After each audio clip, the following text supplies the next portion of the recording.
La historia de Moscú es inseparable de la historia de Rusia.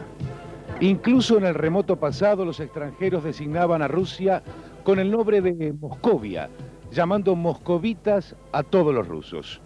A lo largo de los siglos, Moscú encabezó el complicado proceso de unificación de los principados rusos y de formación del Estado. La primera mención escrita de esta ciudad aparece en los anales antiguos y data del mes de abril de 1147. Convencionalmente, ese año se considera como en el que fue fundada esta ciudad. Durante siglos, Moscú fue, para los extranjeros, la misteriosa capital de un país misterioso. Solo los más audaces mercaderes y algunos pocos aventureros se atrevían, 300 o 400 años atrás, a viajar hasta aquí, a llegar a las fronteras orientales de Europa. Enormes distancias, falta de comunicaciones, el rigor de su clima eran incluso para los habitantes de las regiones vecinas inconvenientes casi insuperables. Hoy, la capital de la URSS, uno de los centros económicos, comerciales y culturales más importantes del mundo, recibe año tras año la visita de millones de seres que llegan de todos los puntos del planeta. Y en los días que corren, lo hacen con un particular interés, el de descubrir con sus propios ojos el quehacer cotidiano de una ciudad desde donde se han ordenado cambios sustanciales en la vida y en las costumbres de toda la nación. Cambios que de concretarse con firmeza darán un nuevo perfil en todos los campos a esta potencia mundial de nuestro tiempo.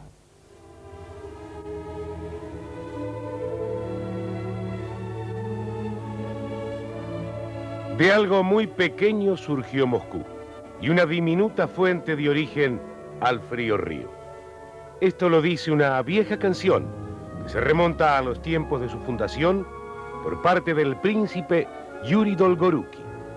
La enorme urbe, que hoy se extiende sobre una superficie de 893 kilómetros cuadrados, tuvo como origen un poblado que no ocupaba más de una décima parte del Kremlin de nuestros días.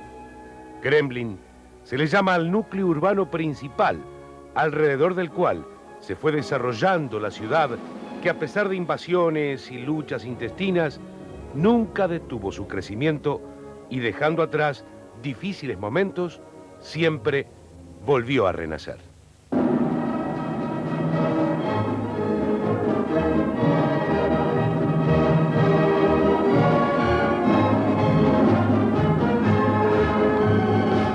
Al entrar al presente siglo, Moscú fue uno de los centros de lucha de las tres revoluciones rusas.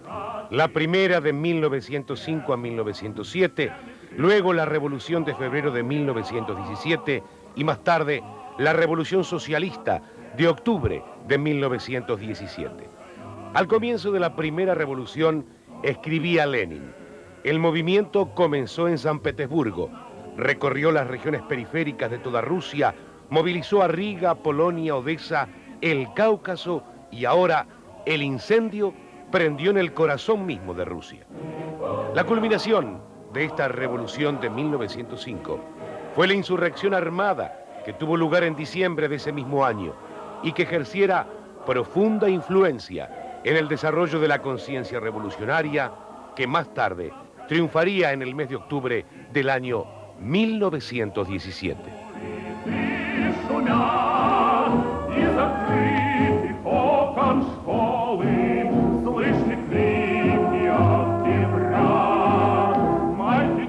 En marzo de 1918, el gobierno soviético con Lenin al frente se trasladó de Petrogrado a Moscú y así esta ciudad pasó a ser la capital del Estado soviético para transformarse más tarde, al ser proclamada la Unión de Repúblicas Socialistas Soviéticas, también en su capital.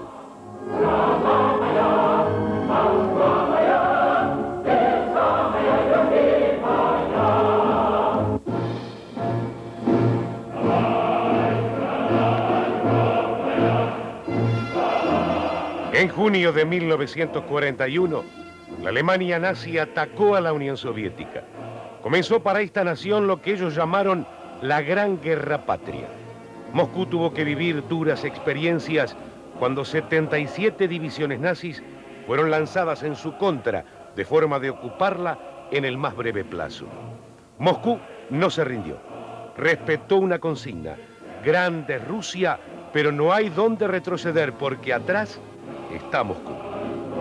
Al fin, en los accesos de la ciudad, las tropas soviéticas desbarataron definitivamente el plan nazi de guerra relámpago y durante 4 largos años, desde aquí, se organizó y orientó a las fuerzas del país en su lucha contra el enemigo hasta obtener la victoria final.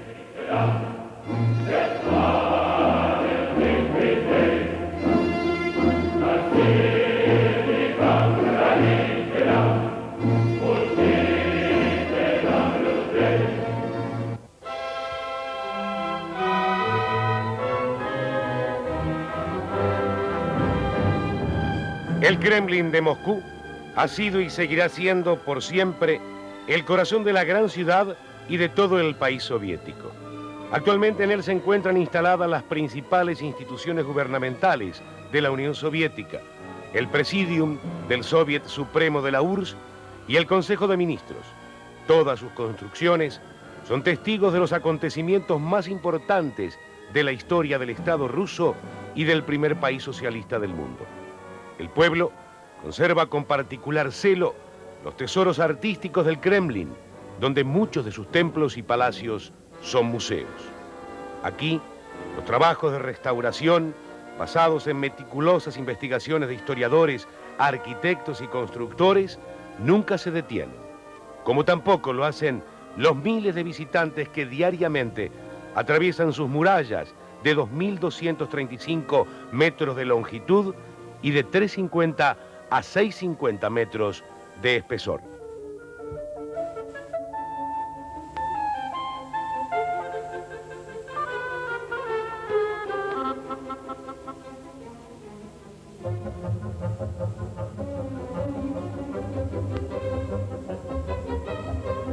En el centro del Kremlin se encuentra la Plaza de las Catedrales, cuyo cuadrilátero lo conforman las catedrales de la Asunción, de la Anunciación y de San Miguel Arcángel, la iglesia del Manto de la Virgen y el campanario de Iván el Grande. Es esta plaza una de las más antiguas de Moscú y su origen se remonta a los albores del siglo XIV.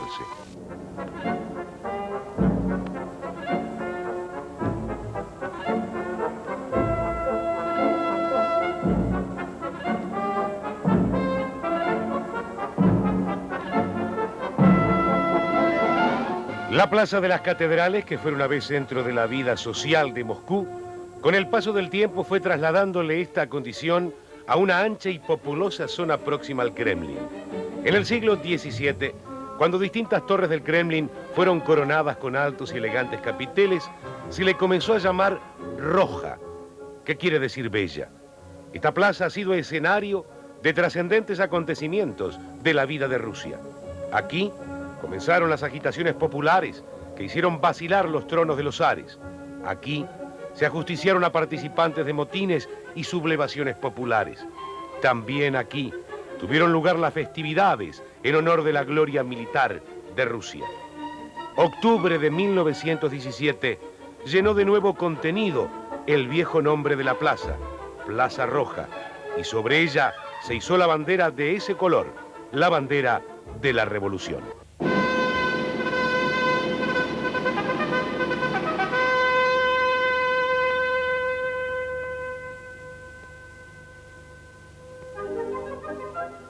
La Plaza Roja se extiende junto a las murallas del Kremlin y está indisolublemente ligada con su conjunto arquitectónico. El centro de esta composición de la Plaza Roja es el mausoleo de Lenin, donde reposan sus restos mortales.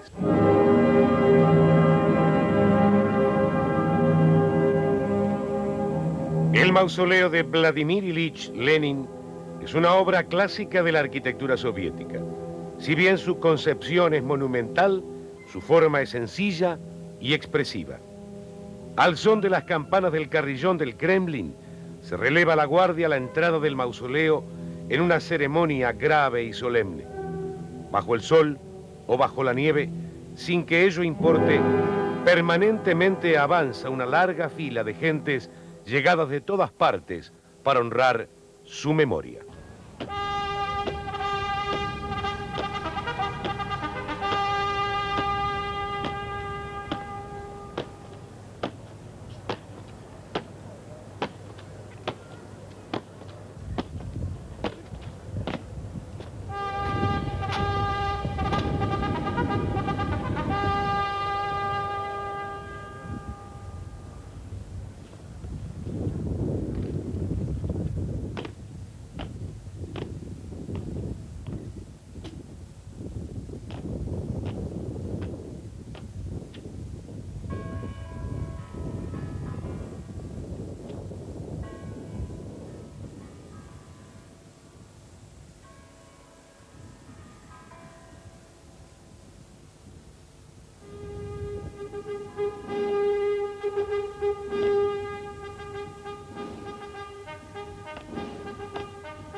El conjunto de la Plaza Roja se fue configurando a lo largo de los siglos.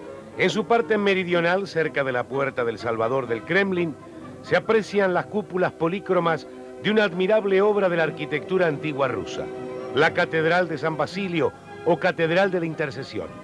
Es este un monumento que perpetúa una victoria militar rusa de 1552. Los artífices de la catedral comenzaron sus trabajos por orden de Iván el Terrible y así dieron forma a algo que no tiene igual en toda la historia de la arquitectura universal. Son 9 iglesias en forma de torres, diferentes entre sí, pero unidas en un grupo único. Todos los templos descansan sobre una misma base y a la altura del segundo piso los ciñe una galería con pasajes. Plaza Roja y Kremlin, el centro del Moscú antiguo, brilla bajo el sol, remozados sus monumentos en forma permanente para que las futuras generaciones vean por siglos su imagen ya imperecedera.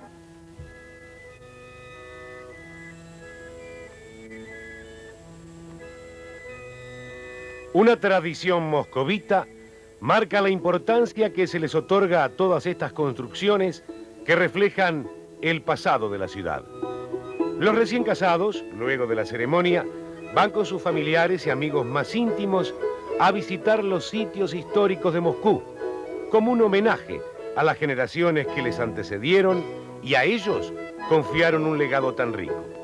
Y es así que estas imágenes se reiteran en muchos sitios del trazado del viejo Moscú.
Glasnost y perestroika son palabras rusas que hoy ocupan un lugar destacado en toda la prensa del mundo. Glasnost traducida como transparencia, apertura, algo que permitiría revisar a los soviéticos francamente y frente a la opinión pública internacional sus últimos 70 años de historia, llenar los vacíos, analizar los años de lucha y señalar públicamente las contradicciones sociales que han tenido lugar. Perestroika, reestructuración, cambios. Una palabra que en el lenguaje ruso vuelve cuando Mikhail Gorbachev llega al poder y presenta su programa general. Su significado literal también implica la idea de reconstruir, la idea de revivir el viejo sistema, pero con mayor justicia. Democracia a la soviética, mayor relación entre el poder y la sociedad, pero sin partidos políticos, sin pluralismo. Conjuntamente a estas intenciones se suceden medidas económicas para hacer más eficiente la labor del Estado. Etapa de transformación. Estos hechos han repercutido fuertemente en esta sociedad y sus ecos resuenan en todo el mundo que hoy fija su mirada con más atención en este desafío que se han planteado los propios soviéticos. Однако, откровенно говоря, решить ее можно было бы сразу и навсегда, если бы Соединенные Штаты согласились... Mikhail Gorbachev es quien impulsa con vehemencia los cambios, desde que diera a conocer su informe político en el 27º Congreso del Partido Comunista Soviético en su carácter de secretario general. Gorbachev no pierde oportunidad en señalar que ahora es muy importante someter a prueba el proceso de reestructuración en todos los niveles, una vez que ya se ha demostrado que cuenta con el respaldo popular. Añade que la perestroika ha entrado en una etapa verdaderamente crucial, ya que los deseos de cambios deben concretarse en acciones prácticas que afectan a los intereses de millones de personas.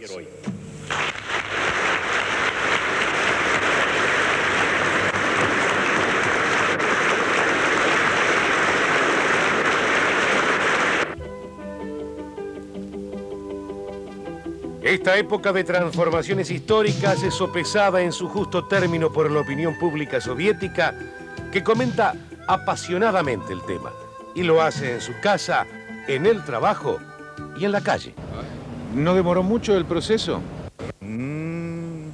Любая революционная перестройка – это очень даже длительный процесс. Я не думаю, что он задержался. Не думаю. Cualquier transformación de sentido revolucionario es un proceso largo y no pienso que ha demorado. Очень довольны. Estamos muy contentos con la perestroika, trabajamos, descansamos y trabajamos.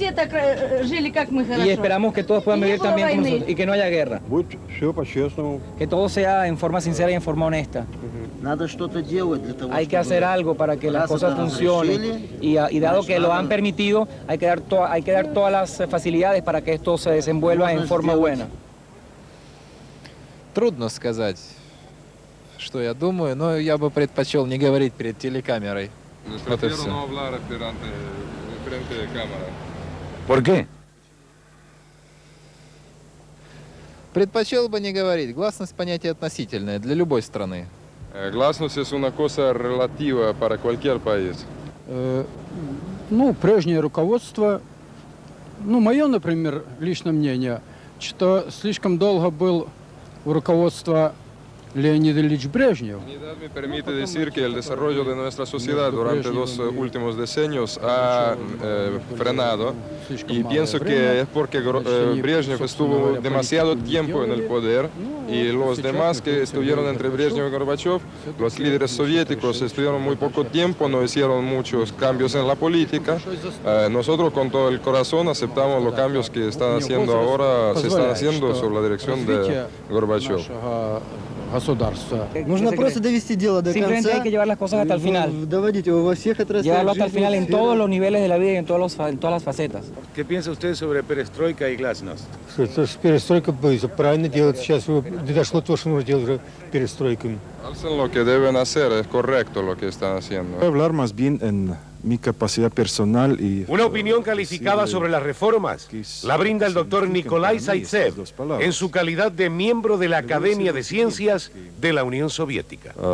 Prácticamente lo de perestroika en su carácter filosófico para mí es el proceso de transformación radical en la sociedad soviética, la transformación que se necesitaba desde hace ya un tiempo bastante largo. Y como estamos un poco atrasados en la materia, tenemos que hacer esta perestroika, es decir, la reestructuración, la transformación de la sociedad, con una cierta aceleración, ¿no? Es decir, es la tercera palabra. Mire, yo creo que precisamente este otro término de glasnost, que es bastante difícil para traducir al castellano o a algún otro idioma, que es más bien como la apertura o la transparencia o algo, una mezcla de las dos cosas, yo creo que es algo muy importante precisamente para la reestructuración de la sociedad, porque precisamente con este instrumento nosotros podríamos desarrollar las fuerzas sociales y despertar el espíritu creativo de la sociedad. Yo diría que es precisamente la importancia de glasnost para la perestroika, porque son dos procesos inseparables para mí. Los corresponsales extranjeros de las agencias internacionales de noticias que viven en Moscú son también personas ineludibles para consultar, pues han sido testigos de los antecedentes, conocen de cerca la actualidad y tienen su idea formada sobre el futuro del proceso renovador soviético. Juan Antonio de Lucas vive desde hace 2 años en Moscú. Periodista de amplia experiencia, se desempeña como representante de la agencia española de noticias EFE. La transparencia informativa hacia el lector soviético, hacia el consumo interno, todavía se mantiene bajo ciertas reservas. Existe por parte de las autoridades soviéticas un cierto concepto que viene de épocas pasadas de paternalismo, podríamos llamarlo, es decir, de protección del ciudadano soviético con respecto a noticias que pueden ser convulsivas, para las que se entiende que no está todavía preparado, o incluso para información que viene de fuera, a la que se cataloga como propagandística o antisoviética. Otro caso es el del famoso disidente Andrei Sájarov.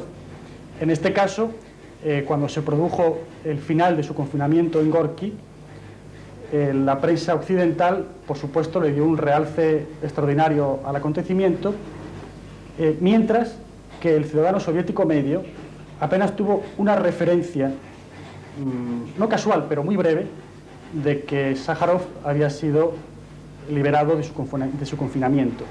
Estas diferencias creo que son dignas de recalcar porque implican hasta qué punto el proceso avanza, pero va más rápido por ahora hacia afuera que hacia adentro. Con respecto a perestroika, es decir, reestructuración, evidentemente también el pueblo, al igual que las autoridades, han volcado una cantidad de esperanzas en que el proceso se afirme, ¿verdad? Pero también va a llevar su tiempo. Un proceso de este tipo no puede realizarse tan rápidamente. Es posible que las expectativas se sientan muy fuertes, pero hay que dejar pasar el tiempo, ¿no lo cree? Efectivamente, el proceso de la perestroika, de la reorganización o reforma, avanza con lentitud. Sucede que, como la Unión Soviética ha sido siempre un país cerrado, incluso cuando todavía no estaba constituido como Estado soviético, en la época zarista, el país ha tenido siempre una tradición histórica de aislamiento, de estar cerrado al mundo. Es por esta razón que tendemos, esto es un enfoque periodístico que yo hago, que tendemos normalmente a considerar espectaculares acontecimientos, sucesos, que visto desde una óptica comparativa no lo son tanto. Concretamente, como la URSS parte de unos niveles de, digamos, de secretismo histórico con respecto al resto del mundo, cualquier acontecimiento que pase en la URSS tiene un eco inmediato de una tremenda repercusión en el resto del mundo. Eso hace justamente que los ojos del periodismo mundial ante el avance de estas reformas propiciadas por Gorbachov estén puestos en la Unión Soviética. Efectivamente. Y estemos aquí encontrándonos usted y yo en un programa de televisión. Efectivamente, el mismo Mikhail Gorbachov cuando marca plazos para la perestroika, para la reforma que él promueve, se refiere casi constantemente al año 2000 como un punto, como un objetivo, un punto de referencia importante para determinar si el proceso ha sido exitoso o no. Sabemos que de aquí hasta el año 2000 tendrán que aparecer de una u otra manera los enemigos, por ejemplo, de estas reformas, la fuerza, el impulso que van a poner en contra los que manejan directamente la burocracia, todos aquellos que de una u otra manera van a ser perjudicados, en algún momento van a tener que dar la cara, ¿no lo piensas? Evidentemente. Y esas fuerzas unidas hacen una fuerza mayor, y a veces no están en las cúpulas. Evidentemente, es lo que el mismo Gorbachov denomina la zona de resistencia a la perestroika, que se localiza concretamente en las zonas intermedias, en los mandos intermedios del partido a nivel local, a nivel regional. Son gente tributaria de mentalidades del pasado que se aferran a sus puestos porque son también fuente de privilegios personales y que muestran una profunda resistencia a cualquier cambio. Incluso se ha llegado a decir en discurso oficial que es la segunda revolución. Gorbachov se siente como heredero directo de Lenin, haciendo en cierta manera un puente entre los que le han precedido y el fundador del Estado soviético. Establece una especie de puente entre Lenin y él. Esto significa un proceso crítico también de todo lo que ha pasado antes. Hay un reconocimiento de culpas o de errores, ¿verdad? Sí lo hay. Está implícito. Lo hay, va implícito y, por ejemplo, hoy, en estos meses, se vive un proceso de crítica de la época de Stalin sobre los errores que se cometieron después de la Guerra Mundial, las purgas, las depuraciones, los exilios. Los mismos tártaros de Crimea son un exponente de esto, son gente que salieron de Crimea deportados hacia la zona del centro de Asia bajo acusaciones de haber sido colaboradores. Yo en mis conversaciones privadas con soviéticos detecto que cuando se habla de la perestroika, una gran parte de ellos están filosóficamente de acuerdo en que se haga, pero adoptan una actitud pasiva, como diciendo, de acuerdo, haced la perestroika y cuando esté hecha, avisadme. ¿Eso no será porque también la perestroika como el glasnost son al final órdenes que vienen de arriba? Esta es la gran duda que todos los que vivimos en Moscú actualmente tenemos. ¿Hasta qué punto Gorbachov va a conseguir movilizar el cuerpo social, la gran masa social de soviéticos, para que apoyen decididamente su concepción del mundo, de las relaciones internacionales, de la reforma económica? Esta es la gran duda. Usted me decía que la prensa soviética también toma con mucho humor estos cambios. ¿Por qué me lo decía? Sí, efectivamente, esto es una realidad. Precisamente quiero mostrarle un ejemplo de esto. Aquí tenemos la portada de la revista Cocodrilo, la revista satírica oficial soviética, en la que tenemos cómo el jefe de un determinado departamento, después de leer el periódico, se acerca a sus empleados, a sus compañeros, y les dice: camaradas, es preciso hacer la perestroika en nuestra sección y comenzar a trabajar de forma diferente. Vemos cómo uno lee un libro, la mujer hace punto y el tercero hace un crucigrama. En el plano de abajo, ya asumida la perestroika, el que leía el libro hace punto, la mujer que hacía punto hace el crucigrama y el del crucigrama está leyendo el libro. Evidentemente, humor ácido tal vez para reafirmar aquello de vamos a hacer cambios para que todo quede igual. Sí, puede verse así. Muchas gracias, De Lucas. De nada.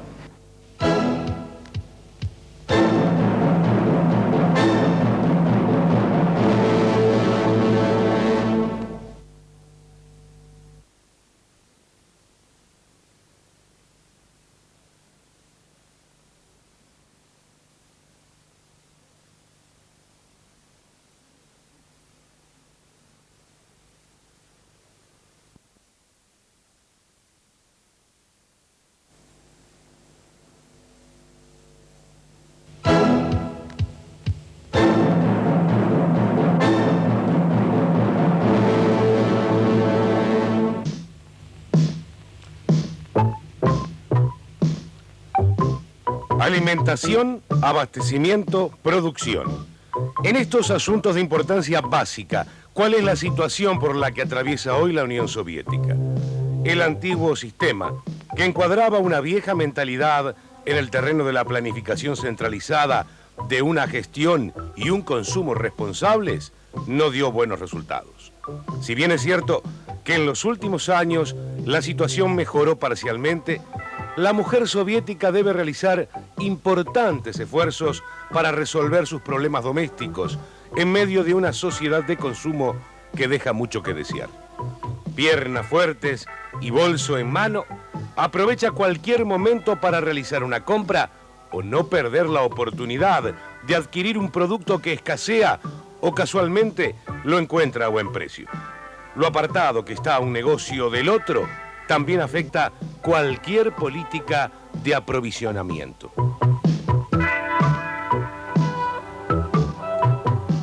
Permanentemente hay que hacer colas, pues muchos productos escasean y aún sin que ello suceda, las bocas de expendio en otros casos son pocas.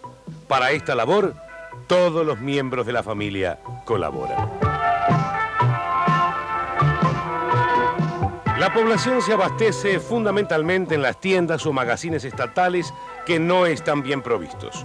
Los productos elementales de la canasta familiar son subsidiados y para alimentos, alquileres y transporte, el Estado debe disponer de 75.000 millones de rublos por año. La economía está resentida y los economistas indican que el problema no será resuelto tan solo incrementando la producción. Será inevitable, afirman, cambiar la política de precios. Un kilo de carne cuesta en una tienda del Estado 2 rublos. Sin embargo, al Estado, ese kilo de carne le cuesta 5 rublos. Tal situación pone a la gente en condiciones desiguales. Los funcionarios con altas remuneraciones y que compran por ende más carne, reciben al fin el doble de subsidios del Estado que los que tienen bajos ingresos. La otra posibilidad de comprar alimentos se encuentra aquí, en los mercados. Pero los precios son más altos, pues no hay subsidios, y los precios varían de acuerdo a la oferta y a la demanda. Las cooperativas agrícolas le venden su producción al Estado, pero les está permitido vender un tanto por ciento de la misma en forma directa al público. En los mercados se encontrará siempre mayor variedad y mejor calidad de productos que en las tiendas estatales, pero no todos los ciudadanos tienen los recursos suficientes para realizar aquí su diario abastecimiento. Que los precios para los productos comestibles en el mercado, en Moscú por ejemplo, son sumamente altos. Estos precios se determinan básicamente por el sector individual. Si usted va a ir al mercado, que se llama coljosiano, pero en fin, no hay muchos productos de los coljoses que se venden allá, usted va a notar que de veras los precios son altos. Entonces, hasta ahora, las cooperativas no han penetrado este sector, y yo creo que aquí hay un campo enorme para el trabajo tanto de las cooperativas como también, digamos, para las granjas estatales y para los coljoses también. ¿Cómo están los precios en el mercado? Как цены сейчас на рынке? На рынке? Дорого все очень. Todo muy caro. Очень dорого. ¿Por qué caro? ¿Qué? ¿Encontró lo que buscaba o no lo encontró? ¿Lo tuvo que pagar muy alto? Вы купили то, что хотели, или слишком дорого, или как? Слишком дорого, да. Es demasiado alto el precio. Нет, вот за помидорами стою. Ahora va a comprar tomates aquí. Помидоры в магазине стоят 40 копеек, а здесь рубль 50. Aquí cuestan 60 copec los tomates y en la tienda de Estado 40 copec. ¿Por qué no va a la tienda del Estado a comprarlo? А почему в магазине тогда не покупаете? А нету в магазине. Ahora no hay. Правильно. Помидоры отличные. Процент 30%, значит рубль 10, рубль 10, ну примерно 50%, 45%. Más o menos el precio aquí es 50% arriba. Дорогие. Son caros los productos. ¿Muy caros los productos? Слишком дорогие, чтобы можно было покупать. Ну, не слишком, но дорого, конечно. Es caro, pero no es demasiado. ¿Qué compró hoy, por ejemplo? ¿A что вы сегодня купили? Ну, кабачки, яблоки. Зелень. manzanas y otra cosa, verduras, legumbres. ¿Cómo considera el abastecimiento de productos para la población? В магазинах нет. En las tiendas no me gusta nada. Нет. ¿Y aquí en el mercado? A la rынке Ну, на рынке много всего, но дороже гораздо. es mucho más caro y claro que hay una grande cantidad Фруктов мало. Фруктов мало. Muchas frutas actualmente. ¿Con la carne o con otro tipo de productos qué sucede? А что с торговлей мясом и другими продуктами? Ну, я мясо на рынке не покупаю, я в магазине покупаю. La carne la compra en las tiendas de estado solamente. По рыночным ценам нормально. Para un mercado son precios normales.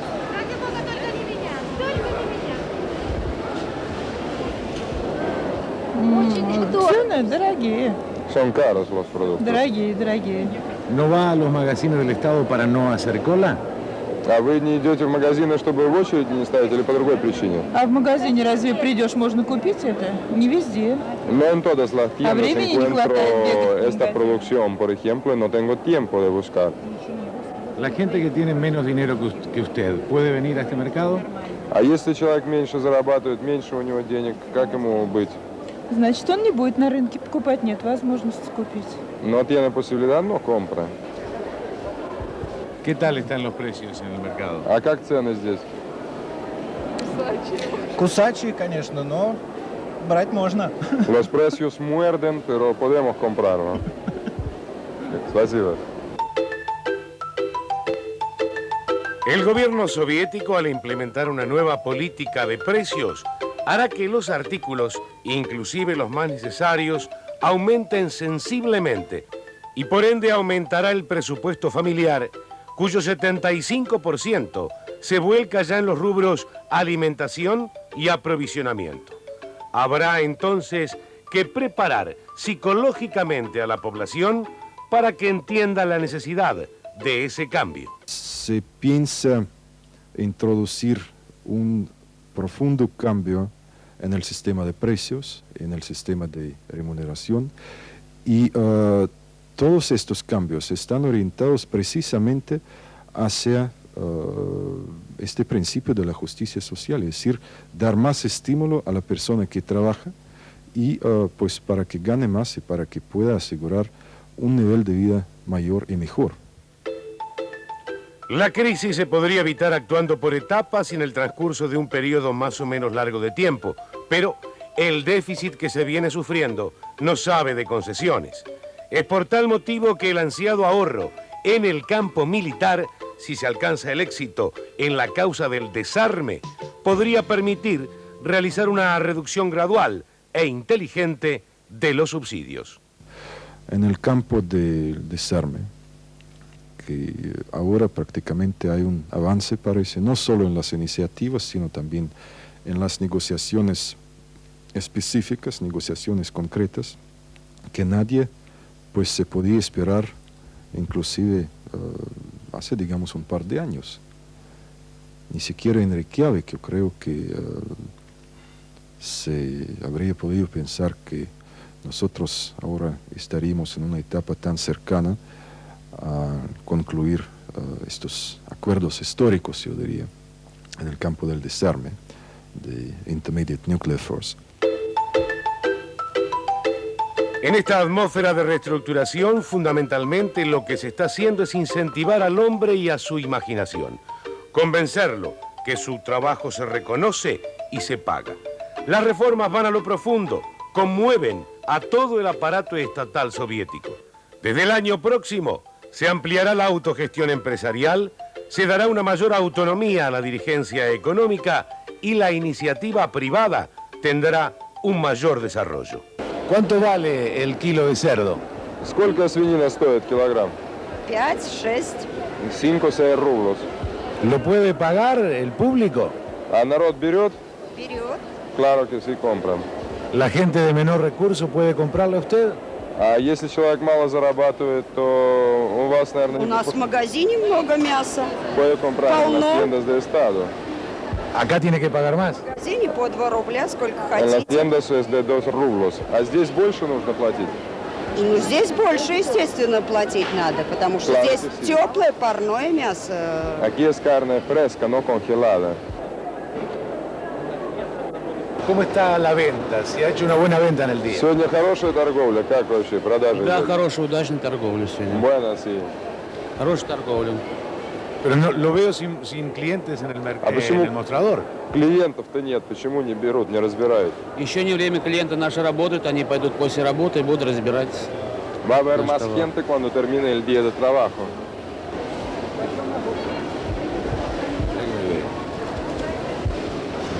¿Cuánto cuesta un kilo de cebollas, un kilo de tomates, un kilo de zanahorias? Сколько стоит килограмм помидор, лука и Рубль килограмм. помидоры? Рубль помидор. Un rublo, un kilo.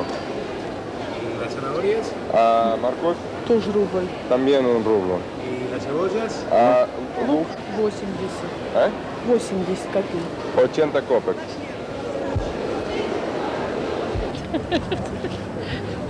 ¿Se ha vendido mucho el tomate hoy? Сегодня много продали? Нет, я только килограмм продала. Un kilo. ¿Un kilo solo vendió? Всего 1 килограмм. ¿Por qué? Почему не берут? Потому что очень крупные. Porque son muy grandes, no compran. ¿O porque son muy caros? Или потому что дорогие. Нет, а я дорого не продаю. No, dice vendo barato. ¿Cuánto vale el kilo de tomate? Сколько вы продаете килограмм? За сколько? Рубль. Un rublo. Dejando de lado el rubro alimenticio, uno de los lugares de compra obligados del moscovita es el GUM, sigla con que se denomina los grandes almacenes estatales.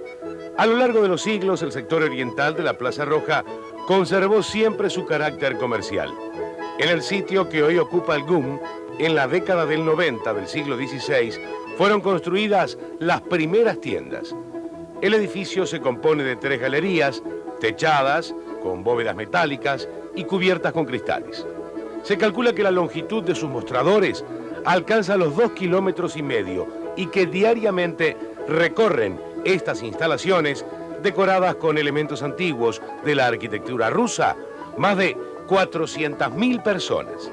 Pocas vidrieras atractivas y mercadería escasa o que se reitera son las características de estos comercios. Si un sueldo promedio alcanza los 172 rublos, es lógico pensar que un pantalón de jean es caro si hay que pagarlo 80. Pero, ante este análisis, alguien le dirá que se debe recordar el bajo precio de la carne o el de la leche. Para tratar de tener una idea de costos, digamos que en el cambio oficial, un dólar se paga 0,62 de rublo, 62 cópex. Pero en el mercado negro se podrá conseguir 3 y algo más rublos por dólar. Nadie podrá quejarse por el costo del transporte. El mismo es subsidiado por el Estado. Tranvías y trolebuses lo llevan con bastante comodidad a cualquier punto de la capital. El tránsito particular de vehículos no es muy intenso.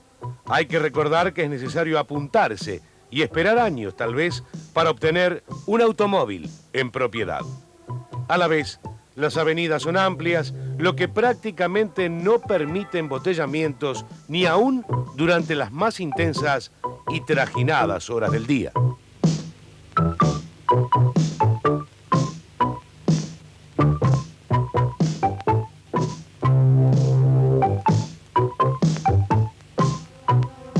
Pero la gran vedette del transporte es el subterráneo o metro. Sus primeras líneas comenzaron a tenderse en la década del 30 y aún durante la Segunda Guerra Mundial las obras no se detuvieron totalmente y fue la mujer moscovita la que ayudó a construir el metro mientras los hombres empuñaban las armas. El subterráneo tiene en la actualidad 213 kilómetros de vía que recorre 132 estaciones. Transporta por día la friolera de 7 millones de pasajeros promedio, llegando algunos días esa cifra a los 8,5 millones. Mármol y otros materiales de primera calidad dan soporte y revisten las galerías, donde se exhiben pinturas y otros espléndidos trabajos artísticos que se destacan a la luz de arañas de cristal. Por todo esto, las estaciones del metro se asemejan más a espléndidas salas de baile con nutrida concurrencia.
El lienzo sobre el que se pinta el cuadro del Moscú moderno se ha multiplicado notablemente y la obra de los urbanistas soviéticos ha tratado de enriquecer con nuevos detalles las peculiaridades de esta tierra.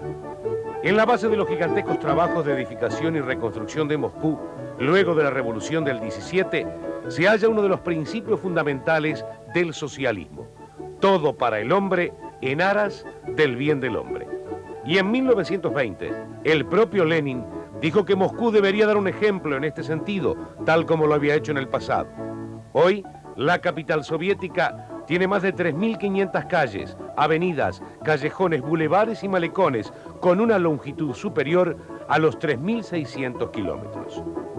Los espacios verdes ocupan cerca de un tercio del territorio de Moscú, y a cada habitante le corresponde así el doble de vegetación que en Viena y 4 veces más que en París. Pero en materia de viviendas, ¿se cumple con el principio socialista de todo para el hombre? A nivel nacional, se puede afirmar que existe una aguda escasez de viviendas y el plan de que para el año 2000 toda familia tenga su techo no fue acompañado por un viraje radical de la construcción. La propiedad pertenece al Estado y los alquileres son bajos, representando aproximadamente un 8% de los ingresos de una familia. El Estado, al alquilar una vivienda, calcula 9 metros de superficie por persona, sin contar el baño y la cocina. ¿Cuánto tiempo hace que vive en este departamento? ¿Сколько времени вы живете в этой квартире? 17 лет. 17 años. ¿Cuántos son los miembros de su familia? А сколько членов семьи у вас? 5 человек. Son 5 personas. Ну, у нас мама моя. La madre de la señora. Муж. El marido de ella. 2 дочери. Dos Ну, я hijas. сама. Y ella. ¿Cuántos metros por persona fueron dados por el gobierno para entregarle este apartamento? Ну, мы получали это 17 лет, примерно 9 метров у нас. Hemos recibido hace 17 años aproximadamente 9 metros por persona. Вот вообще в квартире или же в этой комнате? В квартире 46. Ой, 44,6 у нас. Son 44,6 metros cuadrados de habitaciones. ¿Le resulta cómodo este apartamento para todo su grupo familiar? Удобно. Sí. Si una de sus hijas se casara y no tienen posibilidad de tener un apartamento, tendrían que venir a vivir aquí, ¿qué es lo que pasaría? То тогда уже будет неудобно, конечно. Sería incómodo. Por un lado hay escasez de viviendas, pero paradojalmente en las libretas de ahorro del pueblo Hay depositados 250.000 millones de rublos que están paralizados en un país sin bienes de consumo ni servicios. Pero lo sorprendente es que adquirir una vivienda, cosa que puede hacerse solamente a través de una cooperativa, es difícil y problemático. Es por ello que ahora los economistas, a la luz de los cambios, insisten en que hay que conceder a la gente la posibilidad de comprar cualquier apartamento y arreglarlo a su gusto. Es fácil pensar cuánto dinero se podría retirar de las cajas de ahorro y cómo se estaría ayudando así a resolver el problema de la vivienda. Se aliviaría también el fardo que carga el Estado, que aún disponiendo de enormes recursos, no ha logrado darle el techo adecuado a un 20% de la población. La principal objeción a esta propuesta radica en el propio sistema de gobierno, con una planificación central rígida, convertida en una creencia comunista esencial. Trabaja ella, trabaja su marido y trabaja una de las hijas. ¿Qué dinero aproximado entra a este apartamento por mes? 400, 500, 600, no, 650 выходит у нас в месяц. Unos 650 rublos. ¿Cuánto paga por mes por este apartamento? Там только единственное свет у нас, когда больше, когда меньше нажигается, по счетчику мы платим. Varía entre 23 y 24 rublos por la cuestión de electricidad, porque a veces más, a veces menos. ¿Podrían acceder a otro apartamento dentro de una cooperativa? Пока нет. Hasta ahora no. En esta familia, la dueña de casa es obrera de una fábrica de lámparas, su madre es jubilada, el jefe de familia trabaja en ingeniería naval y la hija mayor es maestra. Afirman no estar aún así en condiciones de acceder a una vivienda propia y más grande por cooperativa. Los economistas indican que se debe hacer compatible la economía con la justicia social. Para ello, dicen, habría que establecer al principio un cierto tamaño de vivienda que el Estado concedería por un ínfimo precio. Por encima de esa norma social, por encima de ese mínimo metraje, habría que pagar el resto de la superficie a valor real. De esta manera, el enfoque socioeconómico sería más justo y el problema ideológico no se resentiría ante la premisa que al recibir los bienes sociales garantizados, todos los ciudadanos son iguales. El igualitarismo social no tiene nada que ver con la justicia social, porque nosotros tratamos de formar una sociedad en un tiempo muy breve que prácticamente pueda asegurar a cada ciudadano que trabaje mejor un nivel de vida mejor en relación a aquellos que trabajan, digamos, peor. Es decir, la tarea en sí parece ser muy fácil, pero en fin yo diría que estas tendencias hacia el igualitarismo, que de veras existían y hasta ahora existen, y existen en el instituto nuestro también, prácticamente no nos permiten desarrollarnos mejor. Es una niña. Вы мне отвечаете, sí, es una niña. ¿Está claro? ¿Понятно? Sí. Понятно. Nos ocupamos ahora del tema educación. Una clase de español en un grado inferior de la enseñanza primaria soviética. En esta escuela se enseña nuestra lengua a los pequeños. Es una gata. Еще раз нужно сказать сначала да, потом все предложение. Значит, вы должны сказать sí. En otras, aparte del ruso, se les da clase de inglés, de francés o de alemán. De esta manera, al finalizar primaria y secundaria, el alumno poseerá un conocimiento cabal de otro idioma. Veamos cuáles son las características principales de la educación en la Unión Soviética. Aquí tenemos una escuela unida, entonces se llama una escuela básica media. Es la escuela primaria, la escuela secundaria. Después, cuando los niños terminan la escuela media, ya tienen el certificado y pueden ingresar en la universidad o otra escuela superior. ¿Cuántos años son en total? En total estudian 10 grados, 10 años. ¿Y luego pasan a la universidad? Sí, claro. Previamente al 27º Congreso del Partido Comunista en febrero de 1986, ya se habían introducido reformas en la enseñanza, las cuales, a pesar del poco tiempo transcurrido, han hecho más flexible la relación entre educador y educando. Es un niño. En cuanto a la reforma de la enseñanza, puedo decir lo siguiente, que prestamos mucha atención no solamente a la enseñanza, sino también a la educación de los niños en la escuela.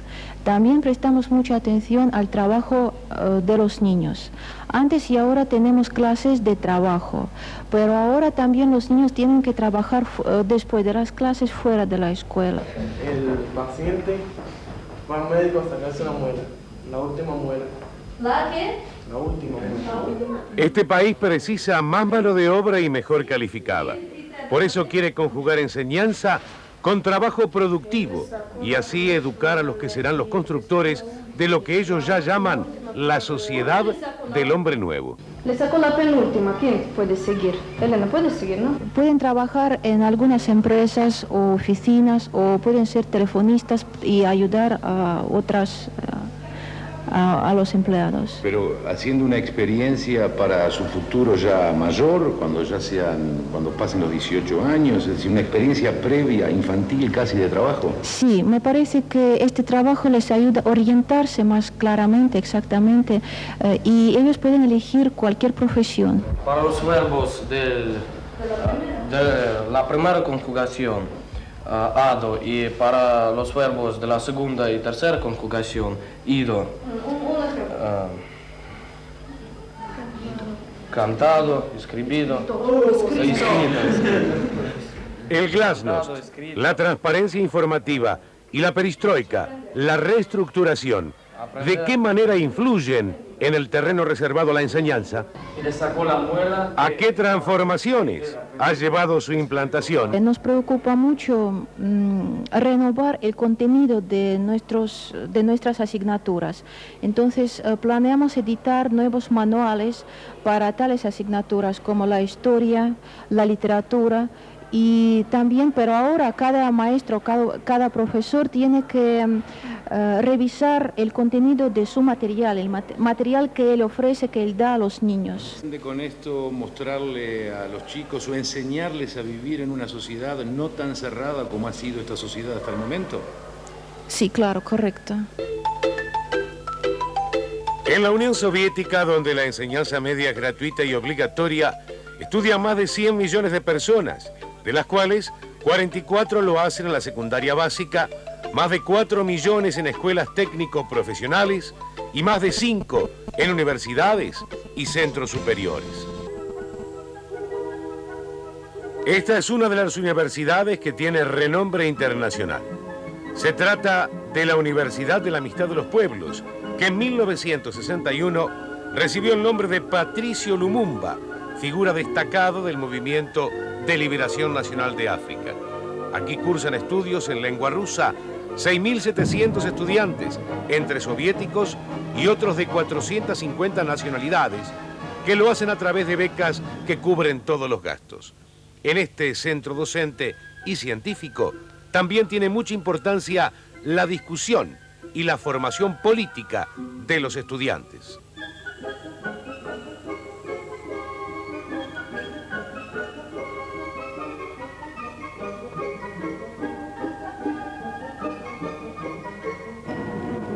Con estudiantes latinoamericanos conversamos sobre la actualidad soviética en el marco de las reformas.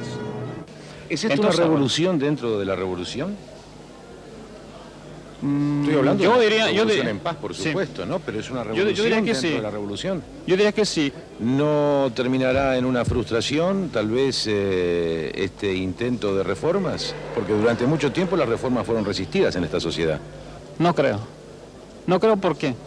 Porque precisamente las bases, que es la clase obrera y el campesinado aquí, en ese aspecto están muy desorganizados.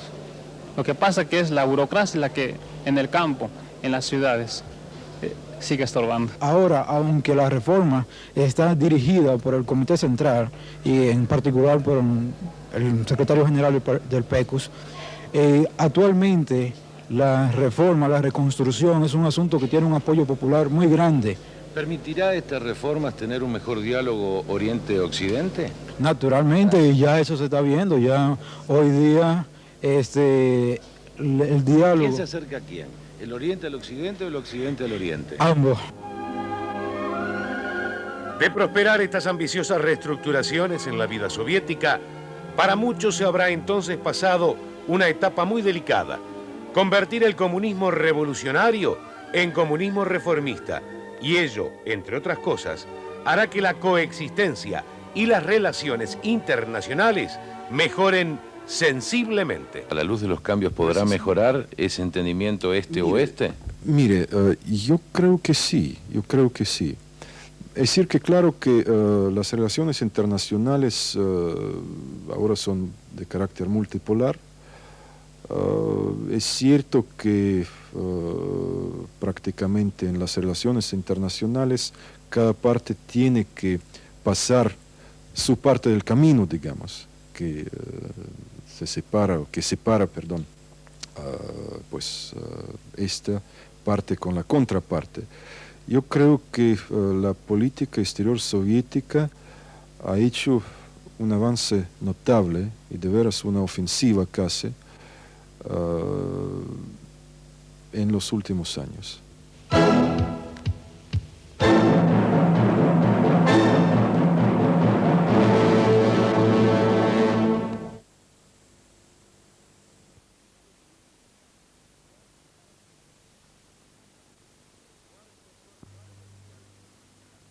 Cuarto corte comercial.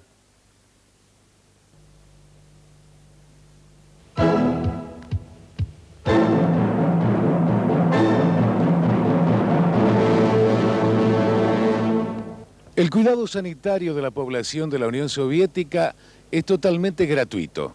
A medida que crece el número de sus habitantes, las exigencias en este campo aumentan, como aumenta a la vez la tecnología cada día más costosa y sofisticada, y por ende, la demanda de recursos financieros que permitan mantener sin fisuras notorias la infraestructura de este enorme aparato médico que existe en todo el territorio nacional de la Unión Soviética. En este país ejerce cerca de un tercio de todos los médicos del mundo y más de la mitad de los de Europa. El Estado invierte en este terreno 2,5 veces más recursos que 2 décadas atrás. Pero esto no quiere decir que la salud pública no presente problemas. Ellos existen y ahora la transparencia informativa ha permitido que los mismos sean conocidos por la población, aún a través de las denuncias de los propios responsables de la misma. Hay reclamos serios y las autoridades buscan satisfacer las necesidades de la población en lo relativo a asistencia médica, profiláctica y farmacéutica de calidad. Actualmente se vive una preocupante escasez de medicamentos que ha llevado a los mandos sanitarios a ejercer sobre ellos un estricto contralor y lograr así su mejor distribución y empleo. La tecnología soviética en el campo de la medicina ha obtenido avances de significación, pero también se ha detectado que muchos de los nuevos profesionales desconocen o tienen pobre información sobre el manejo y aplicación de los sofisticados equipos que la propia Unión Soviética produce o compra en el exterior. Se insiste hoy que es fundamental cambiar el sistema de superación profesional de los médicos prácticos y, lo que es muy importante, hacer que cambie su mentalidad y su filosofía. Nos decía un médico jefe: me pone colérico la pregunta, ¿qué más puede dar la ciencia a la medicina? Ella ya le ha dado tanto que es hora que las fuerzas se igualen. Corrientemente hoy solo se toman en cuenta los índices como número de camas ocupadas, ahorro de salarios, de medicamentos, de la sangre donada y muchas otras cosas que para nada le importan a un enfermo. Pero nadie rinde cuenta por el porcentaje de casos curados de una u otra enfermedad. Y así, las estadísticas mundiales solo sirven aquí como una información auxiliar. Esto lo dicen los propios médicos, convencidos ya que en esta época de cambios debe también sufrir una gran transformación la salud pública.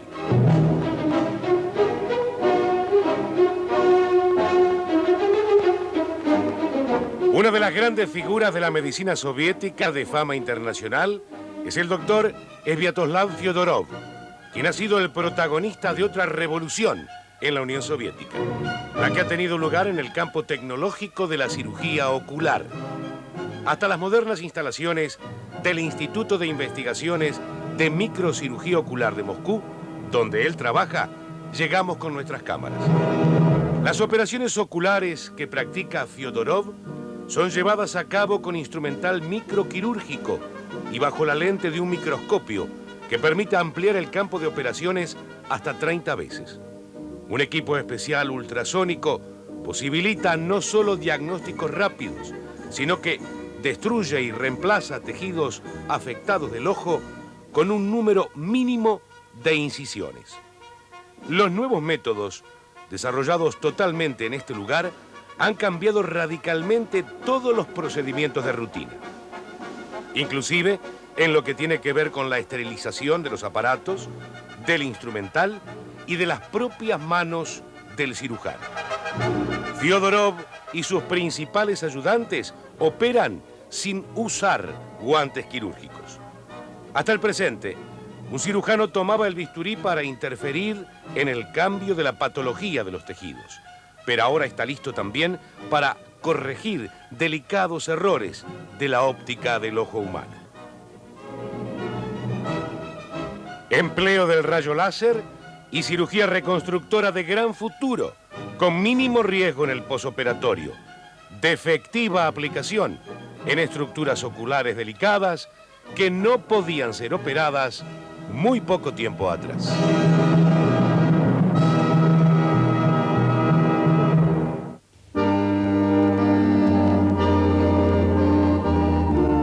En el área también de la salud pública, el actual gobierno soviético ha tomado resueltas medidas en lucha frontal contra el alcoholismo.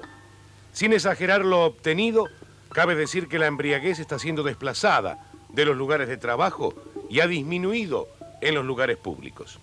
El precio del vodka fue aumentado considerablemente y se limitó su horario de venta de 16 a 20 horas. ¿Puede comprar la cantidad que quieren? A любое количество можно взять? Да. Sí. Но я думаю, это, в общем-то, правильно сделали, что ограничили количество магазинов и количество... Ну, правда, количество водки не ограничили. Вот. Но то, что ограничили, это хорошо, потому что пошел вниз уровень пьянства и связанные с этим преступления. Dice que considera que está bien que limitaron la cantidad de tiendas porque disminuyó el nivel de alcoholismo y de criminosidad. ¿Qué piensa de la lucha de Gorbachov en contra del alcoholismo? А что вы думаете о борьбе Горбачева против алкоголизма? Ну, правильные меры, в общем. Medidas correctas. ¿Qué piensa sobre la medida de Gorbachov contra el alcoholismo? А что вы думаете о борьбе Горбачева с алкоголизмом? Ну, понемножку я имею право взять, немножко выпить, так это. А борьбу ведем, как общие все ведут, и я постараюсь к этому вести, потому что политику такую же. Cree que él también tiene que hacer un aporte, pero no considera mal que tome un poquito. Beber vodka es también considerado una tradición y el problema no tendrá fin solo con prohibiciones. Es necesario ir al fondo del asunto para descubrir cuáles son los hechos por los cuales realmente un porcentaje importante de la población es alcohólico. Hay que recordar que junto a las medidas restrictivas comenzó la producción de alcohol en los domicilios a partir del azúcar. Resultado final, el azúcar que tenía que alcanzar hasta fines del presente año se agotó en el mes de mayo. Por otra parte, desapareció también de las perfumerías el agua de colonia. Se trata de no caer en el absurdo en la lucha contra el alcoholismo. Así ocurrió cuando se prohibieron poesías y canciones que mencionaban copas de vino o de licor. Los errores aleccionan y los de la lucha contra el llamado veneno blanco también.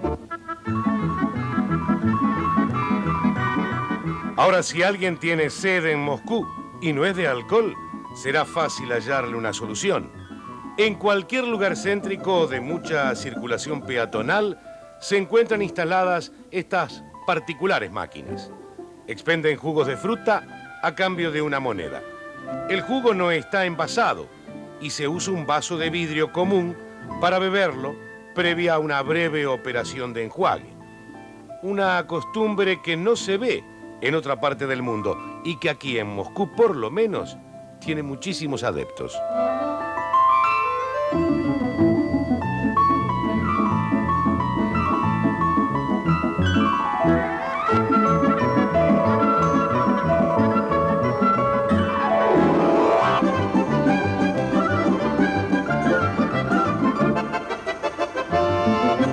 Los cambios que se están produciendo en este país cuentan sin duda con el apoyo de la gran mayoría de los jóvenes.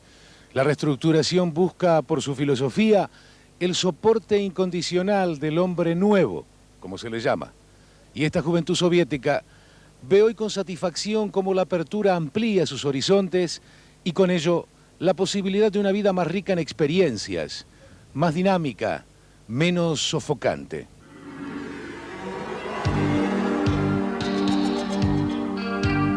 Este complejo periodo de reestructuraciones, llamado perestroika, pretende incorporar a todas las capas de la población y dar rienda suelta a su iniciativa, creatividad, talentos y aptitudes.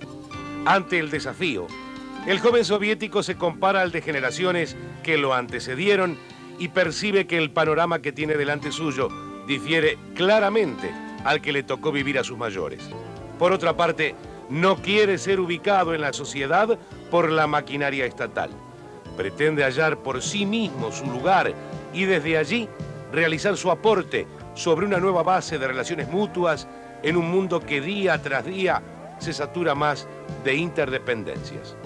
Glasnost y perestroika son tal vez los símbolos de una nueva mentalidad conformada en la búsqueda de respuestas al desafío planteado por el tiempo a toda la humanidad. Y las respuestas están en la boca de los jóvenes. Ну, поддерживаем целиком и полностью правительство партии и политики. Esta política la apoyamos y pensamos que llegó muy a tiempo. Я считаю, дело нужное. Если будет лучше, значит правильное дело. А жизнь покажет. Pienso que es una cosa necesaria y si va a ser mejor, la vida va a mostrar si esto tiene sentido o no tiene sentido. ¿Por qué la duda si tiene sentido o no tiene sentido? ¿Qué es lo que tú piensas? ¿Tiene sentido? Почему сомневаешься или, скажем, ждешь, пока жизнь покажет? Ты сам в этом уверен или нет? Перестройка дело новое, такого до этого вроде не было, при мне не было. Поэтому я говорю осторожно. En mi memoria no tengo otros procesos como perestroika y por esto digo tan reservadamente, no sé qué va a pasar. Época de cambios en la Unión Soviética. Ну, уровень ее должен повыситься в лучшую сторону, в конце концов. Tiene que aumentar el papel de la juventud en los cambios sociales en la sociedad. Всякая наркомания и все остальное, некоторая распущенность, все это должно уйти просто. Tiene que desaparecer tales tendencias como drogadismo y otros cosas sociales, vicios sociales. Ну, гласность перестройки. Ну, я не знаю, на деле это, конечно, не проявляется. Ну, мало, все говорят, а так... Hablan mucho, pero no veo resultados concretos. Pero recién comienza el proceso. Но ведь процесс только начинается. Ну, я не знаю, что закончится, конечно. No sé con qué va a terminar. И поэтому мы несем искусство в массы, и нам открывается больше перспектива нести это искусство в массы. Вот. Она просто хочет сказать, что у нас сейчас больше появилось возможности пропагандировать то дело, чем мы занимаемся. Ahora tenemos, aparte del salario, del dinero, queremos decir que se habrá más posibilidad de revelarse, de revelarse como personas creativas y ellos van a ser trabajadores de cultura. Думаю, что это очень хорошо, давно пора. Desde hace mucho tiempo teníamos que haber hecho esto. ¿Por qué no se hizo antes? ¿A почему раньше не делали? Да по субъективным причинам. Por causas subjetivas. ¿Cuáles son las causas subjetivas? ¿A какие субъективные причины? Другое руководство было. Otra dirección. Выражало интересы народа. La dirección выражает интересы народа. La dirección no expresaba los intereses del pueblo y ahora la actual expresa los intereses del pueblo. La juventud soviética se está asomando fuera de fronteras a través de la información, hoy día más generosa, y dando cabida a temas a los que poco tiempo atrás no hacía ni referencia.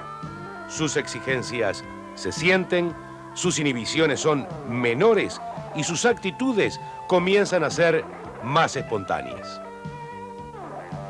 Tanto el hombre como la mujer pretenden vestirse mejor y desdeñan la ropa casi uniformizada y sin imaginación y el calzado que produce el país de reconocida mala calidad. Los hombres tratan de parecerse más a los occidentales, mientras las jóvenes quieren borrar para siempre la imagen de matronas fuertes y robustas que las caracterizaba en el pasado.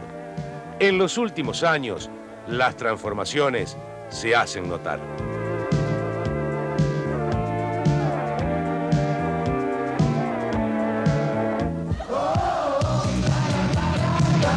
El gobierno ha permitido la instalación de algunas discotecas. Funcionan de 18 a 23 horas y no expenden bebidas alcohólicas. Rock hasta en ruso, muchos decibeles y todos a la pista hasta los soldados.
En el famoso Parque Gorki de Moscú, precisamente en el Teatro Verde, somos testigos de un espectáculo donde los jóvenes aplauden a rabiar a un cantante invitado, Udo Lindenberg, de Berlín Occidental, y a sus ídolos rusos del rock, Vladimir Presniakov y Alla Pugacheva.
Dentro del marco de la nueva política gubernamental, se quiere facilitar el desarrollo de diversas formas de dar satisfacción a las demandas de la población y a la prestación de servicios a la misma. Bajo esta premisa, nacieron los cafés-restaurantes cooperativos, muy bien recibidos por el público que deseaba la aparición de gentes prestas a elaborar o vender lo que antes no había o se hacía mal, y ofrecer servicios que en el pasado nunca se habían prestado. Es cierto que sus precios son más altos que los de un restaurante estatal, pero en estos sitios hay elaboración propia, con productos más caros que se compran en los mercados y se pagan por encima de los costos de las mercaderías subsidiadas. Por otra parte, aquí aparece la atención personalizada, el deseo de servir a un cliente para que éste vuelva, los frutos de la iniciativa personal, motivada en el trabajo que rinde económicamente y justifica los esfuerzos. El Estado, mientras tanto, dice que este tipo de trabajo debe compaginarse enteramente con los postulados de la gestión económica socialista, pero habrá que eliminar todos los obstáculos artificiales y fundamentalmente los que plantea sistemáticamente la burocracia. ¿Cuántas personas integran su cooperativa? Сколько человек у вас в кооперативе? В кооперативе у нас 4 человека. Это те, кто непосредственно начал оформлен в кооперативе, и 3 человека по договору. Son 4 personas miembros de la cooperativa y 3 personas por el contrato trabajan aquí. ¿Son altos los impuestos que tiene que pagar al Estado? Какие приходится платить налоги государству? Значит, налоги, налог с оборота мы платим, 3% в месяц. Месячный налог 3%.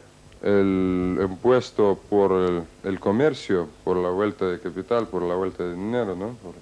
Es 3% mensualmente. Además, ellos pagan como que hagan reserva para reparación. ¿Este crédito вы возобновили? Кредит, естественно. No, pagan el crédito del Estado que les dieron para comprar maquinaria y hacer reparación de la pieza. ¿Usted está ganando dinero actualmente, un dinero mayor al que ganaba antes tan solo como empleado del Estado? Да, сейчас я зарабатываю больше, не только я, но и все члены кооператива. Todos los miembros de la cooperativa ganan más que antes. ¿Usted tiene que seguir trabajando, desempeñándose en un cargo público, además de trabajar dentro de este local cooperativo? Кто в кооперативе имеет право быть, а кто может быть по договору. Вот я освобожден от основной деятельности, моя основная деятельность – председатель кооператива. Él como jefe de la cooperativa es libertado de servicio para el Estado, pero hay un porcentaje que limita, ¿no? Que hay un cierto número de personas que pueden trabajar solo en la cooperativa. ¿Cómo es aceptado el café cooperativo entre el público? Очень хорошо. Muy bien. ¿Se demoró, en su criterio, se demoró mucho en tomar esta medida? Я думаю, мое мнение, может быть, и раньше. Había que crearlo antes, claro. ¿Qué piensa de Glasnost y de Perestroika? А что вы думаете о гласности и перестройке? О, это прекрасно, это чудо. Es una maravilla, es formidable. Это прекрасно. Вы сами все видите. Ustedes ven.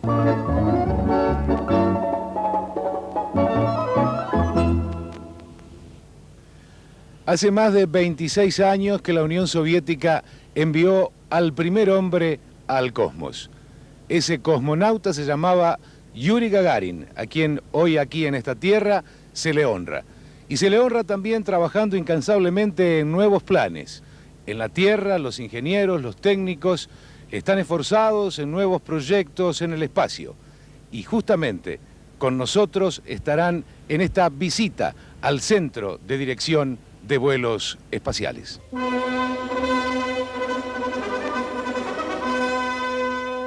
El primer satélite artificial de la Tierra, puesto en órbita por la Unión Soviética en octubre de 1957, inauguró la era espacial de la humanidad. En abril de 1961 fue soviético también el primer ser humano puesto en órbita de la Tierra, Yuri Gagarin, a bordo de la nave Vostok. Desde octubre de 1957 hasta nuestros días, los soviéticos han lanzado unos 2.000 satélites artificiales de la Tierra, con un peso mayor a las 5.000 toneladas. Unas 60 estaciones han volado con destino a la Luna, Venus y Marte. En 6 lustros de experiencias cósmicas, más de 60 cosmonautas rusos han sido lanzados al espacio, algunos de ellos junto a otros de 12 nacionalidades. Con los Estados Unidos protagonizaron el famoso vuelo Soyuz Apollo, cuyo propósito fue probar los equipos de acoplamiento de las naves espaciales para que un país pudiera prestar ayuda al otro en caso de emergencia. En el proceso de preparación de ese vuelo, los científicos tuvieron que resolver no pocos problemas técnicos, organizativos y lingüísticos. El éxito fue rotundo y la proeza espacial fue calificada como símbolo de distensión. ¿Por qué no continuaron estos experimentos entre la Unión Soviética y los Estados Unidos? En el propio Centro Espacial de Control de Vuelos se lo preguntamos a su director general. Но, к сожалению, американская сторона прекратила всякое взаимодействие с нами в этом направлении. Мы выступаем за продолжение таких полетов. Nosotros estamos en pro de estos vuelos, pero el lado americano ha cesado este intercambio, este proseguimiento de estos programas. ¿Hay posibilidades de que se reanude? Недавно было совещание в нашей стране с представителями американцев, которые утвердили 16 программ, в том числе и по космосу. Как вы знаете, значит, совместные работы по исследованию посадки на Марс y другие программы. Desde hace mucho vienen aquí senadores y miembros del Congreso de los Estados Unidos que decían siempre que teníamos que seguir con estos proyectos. Ahora vinieron representantes de la ciencia cósmica de Estados Unidos y hemos firmado 16 programas conjuntos, 16 совместных программ, ¿да? Durante nuestra visita al control de vuelos espaciales de la Unión Soviética, este se encuentra ocupado siguiendo la órbita de su estación cósmica Mir, que vuela acoplada a una nave Soyuz y a un bloque astrofísico Vant. El subdirector del centro deja por algunos minutos sus delicadas ocupaciones para darnos información. Estos cosmonautas que vemos a bordo del laboratorio espacial soviético, ¿habrán de batir el récord de permanencia en el espacio? Такой задачи в программе полета не предусматривается, побитие рекорда. Но я думаю, что они пролетают еще достаточно много времени. На сегодня продолжительность полета составляет для командира 216 суток, а для бортового инженера 50 суток. Вы, наверное, знаете, что мы заменили борт-инженера на нового. Лавейкин возвратился на Землю, а Александров сейчас работает вместе с Романенко.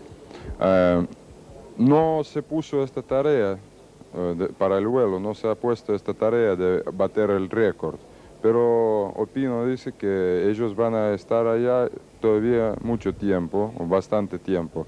Hemos cambiado al ingeniero a bordo, y el ingeniero a bordo que actualmente está allá sigue solamente 50 días, y el jefe de tripulación está 216 días actualmente a bordo de la estación cósmica. ¿Con los europeos hay más colaboración en este momento? ¿Proyecto Ariane, por ejemplo?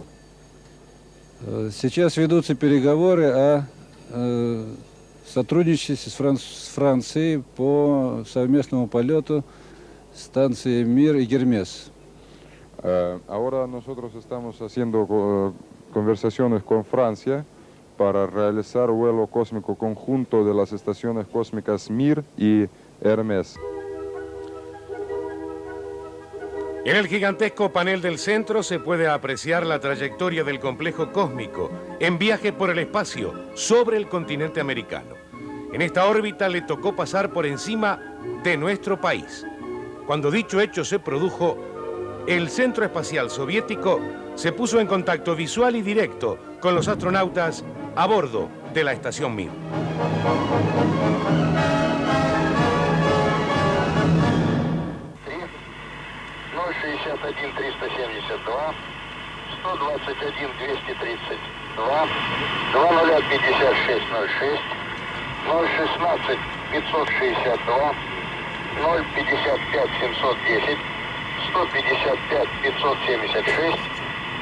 И 21:17, 0:46, 0:20. Прием. Оскар Диона, да?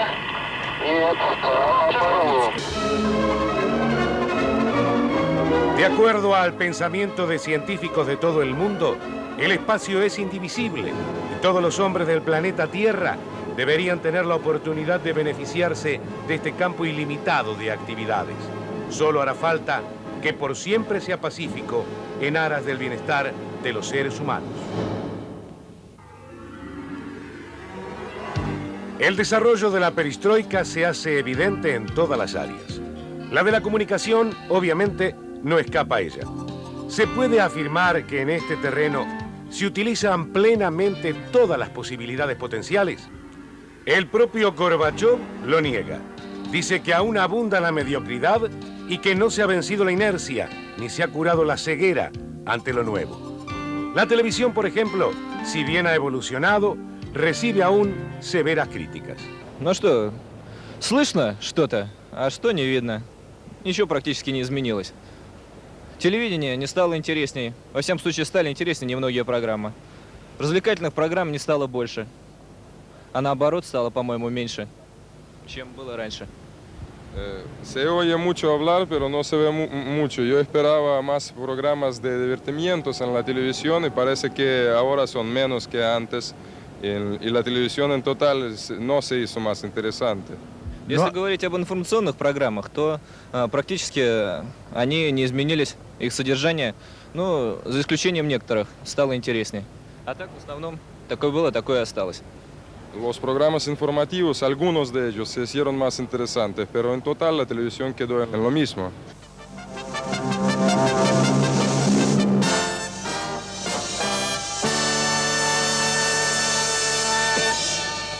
Просил у своих почитателей, у своих избирателей извинения и сказал, что, судя по всему, борьбу за президентское кресло не продолжит.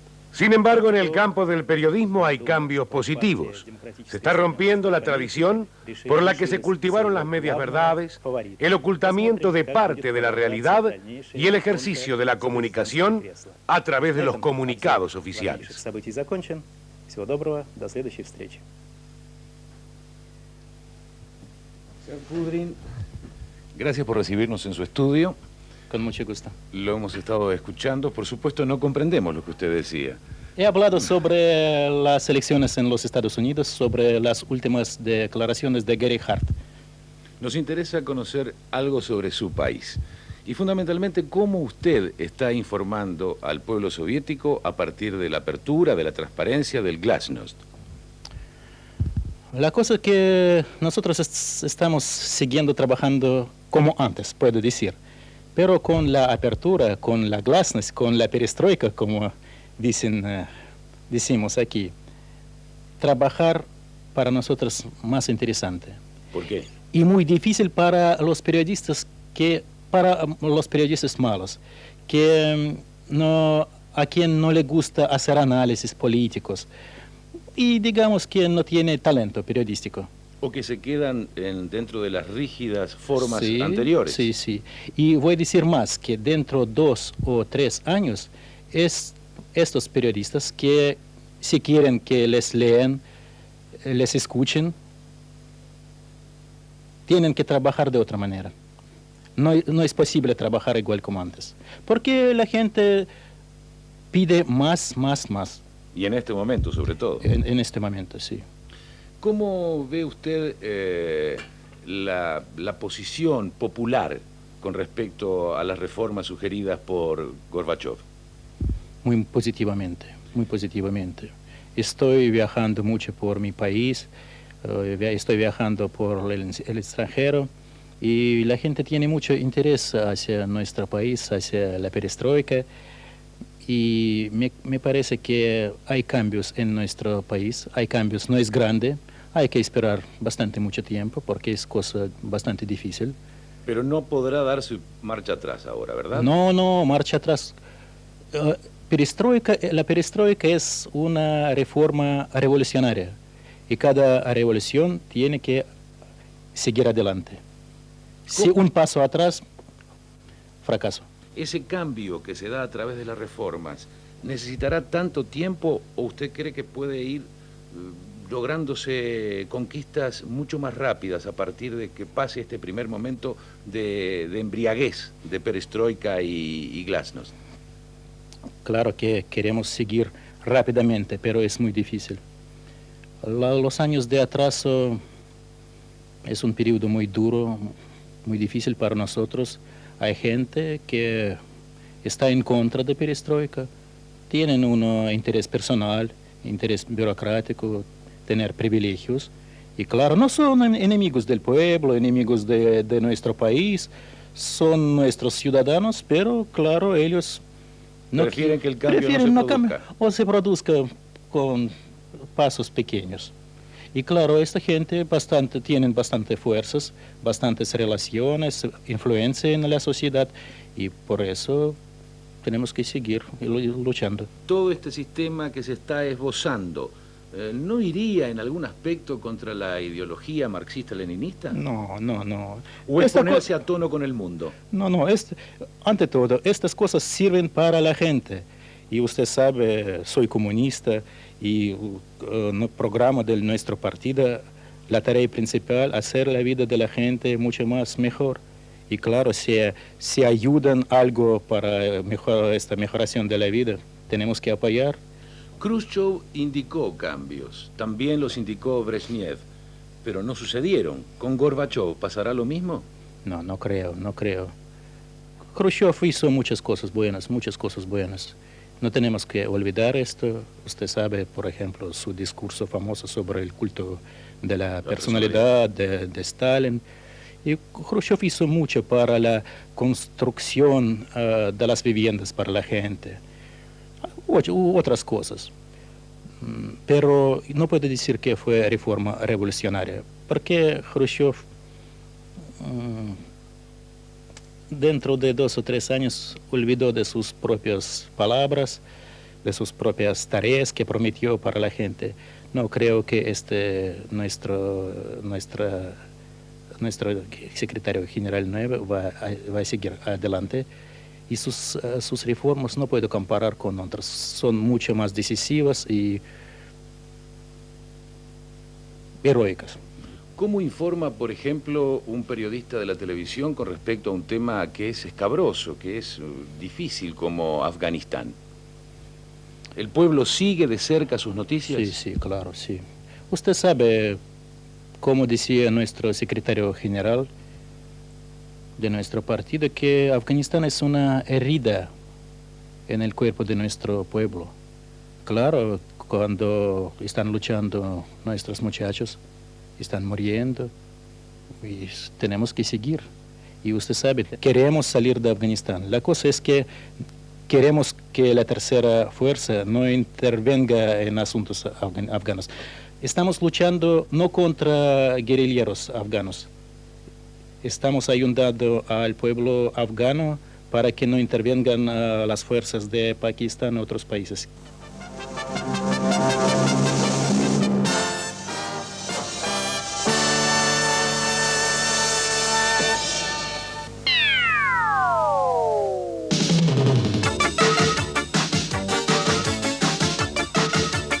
En materia de entretenimientos también se han dado pasos importantes en la televisión soviética. La nueva política cultural pretende abrir el más amplio espacio para la manifestación de las aptitudes del individuo. Filmes y producciones televisivas que adolecían de defectos y mal gusto van siendo sustituidas por programas de mayor calidad e inclusive en materia de shows de música popular también se ha cambiado.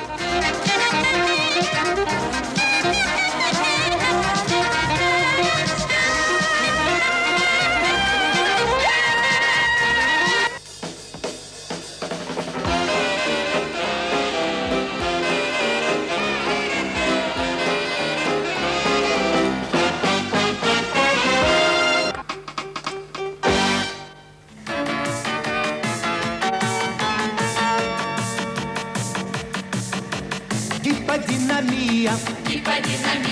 Что это такое?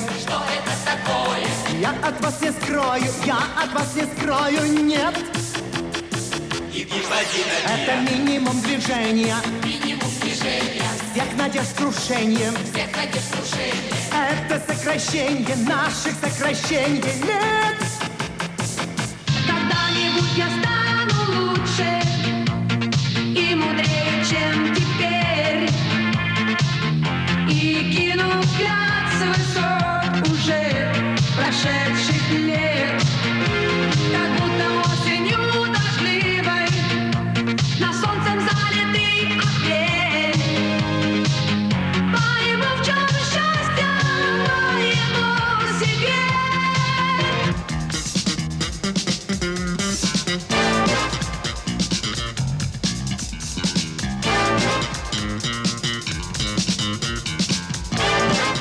Этот счастливый праздник падения головы им скружил. Только вернуться снова на небо не было больше сил. Две звезды, две светлых повести своей руки, как невесомости. Два голоса среди молчания. В небесном храме звезд венчание.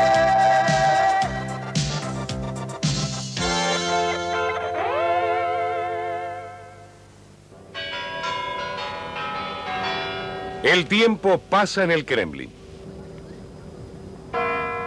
Y solo su transcurso será el que otorgue solidez, afirme y paute, o no, el amanecer de un nuevo tiempo en esta tierra.